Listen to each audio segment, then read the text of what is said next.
Hello বন্ধুরা, আজকের ভিডিওটা শুরু করছি আবকা গুড়ের পিঠা নিয়ে। এদিকে আমি গ্যাসটা জ্বালান নিয়েছি, তারপরে বসান দিলি কড়াটা এবার গুড়টা দিয়ে নেবো। 250 গ্রাম গুড় আনিয়েছি, বেশি কিন্তু আনিনি, মানে বেশি আমার গুড়ি ছিল না, তো তার কারণে চোখপুরে যতটুকু গুড়ি বেঁচেছিল সেইটার আমি 250 গ্রাম গুড় আনিয়েছি গ্লাসে করে। এই দেখো গ্লাসে আমার বর আনিয়ে দিয়েছে। আর এদিকে আমি পাকটাই কিন্তু এক ফোঁটাও জল দিইনি, মানে গুড়টা যতটা ছিল সেটাই ডবকাছি। তো এই দেখো পাকটা দেখে নেবো, এবার জল দিয়ে পাকটা দেখে নেবো হচ্ছে কিনে। তো এই দেখো জলটাই আমি দিলি, তো দেখতে পাচ্ছ আঠা আঠার মতো হয়ে গেছে, তার মানে পাকটা হয়ে গেছে গুড়ের।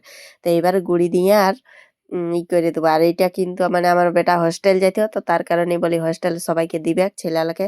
আর আবকা গুড়ের পিঠা যতদিন থাকবে কোনো অসুবিধা নাই, খাওয়া যাবে। তো ডিবায় ভরে দিয়ে দিয়েছি, পাঠানছি। আর দু একটা ঘরেও খালি। তো এই দেখো আমার এতটুকু গুড়ি বেঁচেছিল চোখপুরে, তো এইটাকে আমি আবকা গুড়ের আমার বেটা স্কুল যাওয়ার জন্য বলছে গুড় পিঠা নেবো, তো তার কারণেই আমি এই আবকা গুড়ের পিঠা করে দিই।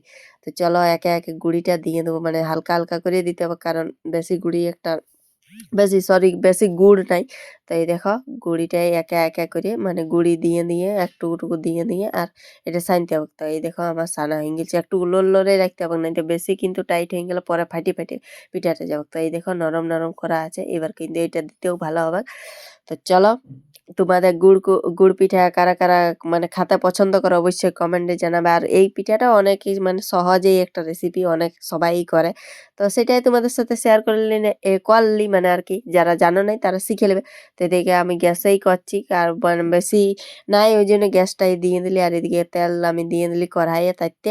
তো তখন একটা প্লাস্টিক নিয়ে নিলি, তো আর শাল পাতায় আরও করে, তো প্লাস্টিকটায় তেল দিয়ে দেবো। আর ওইটা গুলি গুলি করে চ্যাপটাইন দিব, বাস পিঠা হয়ে যাবে। খুব সুন্দর একটা সহজ রেসিপি। তো খাতে কিন্তু খুব সুন্দর লাগে গুড় পিঠা। আর আমার বেটা কিন্তু চিনির পিঠা ওলা খায় না, আবকা গুড়ের যদি পিঠা হয় তো ও খাবে না, তো খাতে খুঁজে না। তো তার জন্য আবকা গুড়ের পিঠা দিয়ে দিলে। আর এটাই কিন্তু অনেক কিছু দিয়ে যায়, বাদাম দিয়ে যায়, কাজু বাদাম দিয়ে যায়। আর তোমার পানমরি তো আমার ঘরে কিছু ছিল না, তো সেই জন্য শুধুই করলে পানমরি দিলে একটা সেন্ট ভালো আসে। তো চলো এই দেখো আমি থাপিয়ে থাপিয়ে একে একে দিয়ে দেবো। আর এদিকে আমার বর ক্যামেরা করে দিছে। আর কি সুন্দর কিন্তু ফুলে গেছে। আর এই পিঠালাই তো আবার দমে তেল, মানে কি বলবো, তেলেই দমে তেল টানে, একদম তেলে ফুলি ফুলি থাকে, তো ওই জন্য বেশি দিন টেকো। তো চলো এই দেখো লাল লাল করে ভাজি নিলে খুব সুন্দর কিন্তু খাতা লাগে, সত্যিই খুব সুন্দর লাগে। এই দেখো আমার লাস্ট হয়ে গেল, আর খুব সুন্দর দেখাচ্ছে কিন্তু লাল লাল করে করে। তো অবশ্যই কেমন হয়েছে ভিডিওটা অবশ্যই কমেন্ট জানাবার, পিঠালেও কেমন হয়েছে